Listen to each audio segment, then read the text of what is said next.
Assalamualaikum warahmatullahi wabarakatuh. Di sini kami akan menjelaskan tentang kebijakan fiskal, instrumen kebijakan fiskal, kebijakan moneter, dan instrumen kebijakan moneter.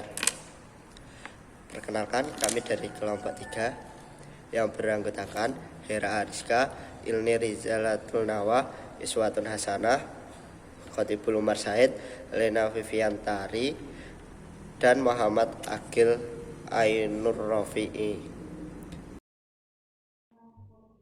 Pengertian kebijakan fiskal. Kebijakan fiskal adalah kebijakan yang diatur oleh pemerintah dengan mengurangi atau menambah pendapatan atau belanja negara. Kemudian, fungsi kebijakan fiskal. Fungsi kebijakan fiskal diatur dalam Undang-Undang Nomor 17 Tahun 2003, Pasal 3 Ayat 4 tentang keuangan negara, yaitu fungsi otoritas, perencanaan, pengawasan, alokasi, stabilisasi, dan distribusi. Nah, fungsi otoritas adalah ketika anggaran negara menjadi pedoman untuk mencari pendapatan dan belanja untuk tahun yang bersangkutan. Yang kedua yaitu fungsi perencanaan, yaitu fungsi yang merujuk ketika anggaran negara menjadi dasar bagi manajemen dalam merencanakan anggaran tahun yang bersangkutan. Yang ketiga yaitu fungsi pengawasan. Fungsi pengawasan adalah ketika anggaran negara menjadi pedoman untuk menilai apakah kegiatan penyelenggaraan pemerintah negara sesuai dengan ketentuan yang telah ditetapkan atau tidak. Kemudian fungsi yang keempat yaitu fungsi alokasi, yaitu ketika anggaran negara dialokasikan untuk tujuan mengurangi tingkat pengangguran dan pemborosan sumber daya, serta menambah efisiensi dan efektivitas dalam perekonomian negara. Kemudian fungsi yang kelima yaitu fungsi stabilisasi, yaitu ketika anggaran pemerintah menjadi alat untuk memelihara dan mengupayakan keseimbangan fundamental perekonomian. Yang keenam yaitu fungsi distribusi, yaitu ketika kebijakan negara membuat kebijakan anggaran dengan adil dan rasa kepatuhan. Kemudian, tujuan dari kebijakan fiskal adalah untuk mempengaruhi tingkat pendapatan nasional dan memperbaiki keadaan ekonomi lewat pengaturan pajak. Dari jenis kebijakan fiskal, yaitu ada kebijakan anggaran surplus, adalah anggaran dengan penerimaan negara itu lebih besar daripada pengeluaran. Lalu ada kebijakan anggaran berimbang, ialah jumlah penerimaan itu sama besarnya, kayak seperti dari sektor migas maupun non-migas, atau juga dari pajak. Lalu ada kebijakan anggaran defisit, adalah pengeluaran negara itu lebih besar daripada penerimaan negara. Intinya itu penerimaan rutin dan penerimaan pembangunan itu tidak cukup untuk membiayai seluruh pengeluaran pemerintah. Implikasi kebijakan fiskal di Indonesia. Ada banyak bentuk kebijakan fiskal yang pernah diterapkan oleh pemerintah Indonesia. Di antaranya yaitu yang pertama, pengurangan subsidi BBM. Pemerintah telah mencabut subsidi bahan bakar minyak yang selama ini dinikmati oleh masyarakat Indonesia. Dengan pencabutan subsidi itu, otomatis menyebabkan harga bahan bakar minyak menjadi lebih mahal dan fluktuatif. Namun, dengan pencabutan itu, pemerintah bisa mengalokasikan dana subsidi BBM untuk meningkatkan pelayanan di program pendidikan, kesehatan, dan fasilitas-fasilitas negara lainnya. Yang kedua yaitu pemberlakuan bebas visa ke banyak negara. Sektor pariwisata juga dijadikan sasaran empuk pemerintah untuk menerapkan kebijakan fiskal. Salah satunya adalah dengan memperluas pemberlakuan bebas visa ke berbagai negara sahabat. Dengan cara ini diharapkan Indonesia bisa meningkatkan penerimaan negara dari sektor pariwisata, mengingat pariwisata Indonesia termasuk industri andalan bagi Indonesia dan dunia. Instrumen kebijakan fiskal. Instrumen kebijakan fiskal adalah penerimaan dana dan pengeluaran pemerintah yang berhubungan erat dengan pajak. Lalu dari segi fungsinya, untuk mengoptimalkan penggunaan sumber daya alam dan sumber daya manusia. Lalu untuk mengoptimalkan kegiatan investasi. Dari tujuannya, yaitu untuk mencegah dan mengurangi tingkat pengangguran, mempertahankan stabilitas harga pasar agar tidak mengalami penurunan dan lonjakan yang tinggi, lalu memacu pertumbuhan ekonomi negara, mendorong laju investasi, dan untuk mewujudkan keadilan sosial. Ada 7 macam instrumen kebijakan fiskal. Yang pertama, kebijakan fiskal secara fungsional, yaitu yaitu kebijakan dalam pertimbangan pengeluaran dan penerimaan anggaran pemerintah ditentukan dengan melihat akibat tidak langsung terhadap pendapatan nasional, terutama guna meningkatkan kesempatan kerja.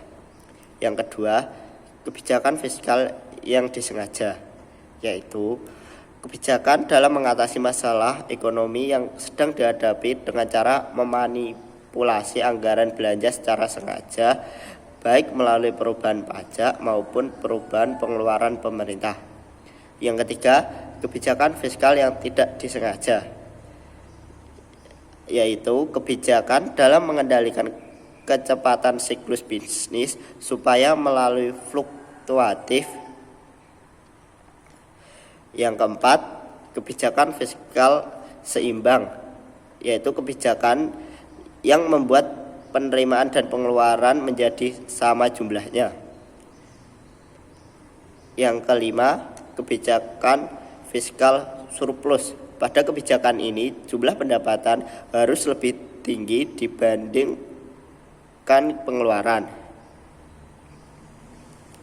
Kebijakan ini merupakan cara untuk menghindari inflasi. Yang keenam, kebijakan fiskal defisit merupakan kebijakan yang berawal dengan kebijakan surplus. Salah satu kelebihan kebijakan ini adalah mengatasi kelesuan dan depresi pertumbuhan perekonomian. Yang terakhir, kebijakan fiskal dinamis.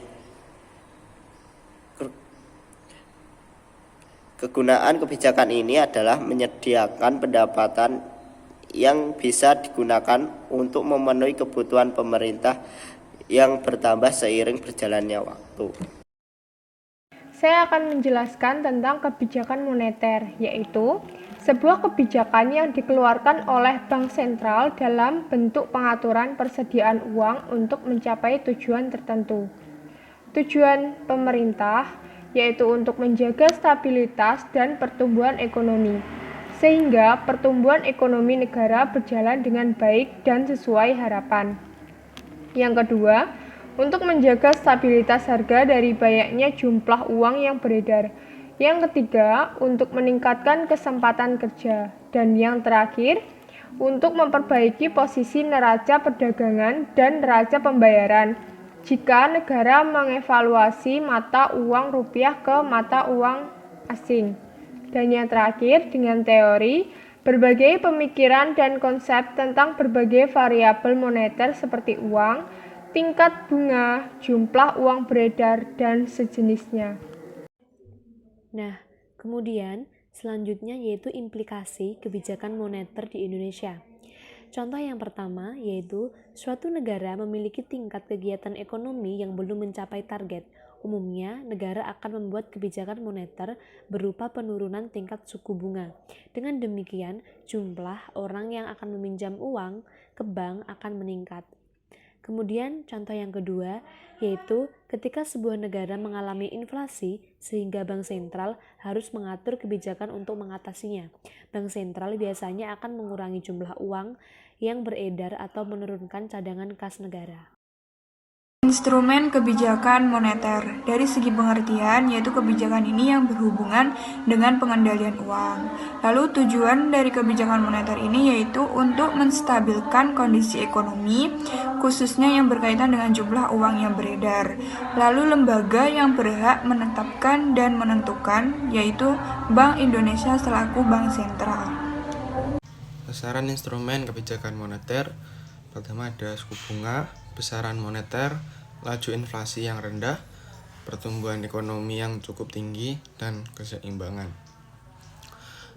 Dari sisi permintaan, sasaran tersebut diupayakan untuk dicapai dengan menggunakan 3 instrumen utama, yaitu kebijakan moneter, kebijakan fiskal, dan kebijakan nilai tukar. Dengan demikian, jumlah instrumen yang tersedia sudah sama dengan jumlah sasaran. Pengaruh instrumen kebijakan moneter terhadap kinerja bank.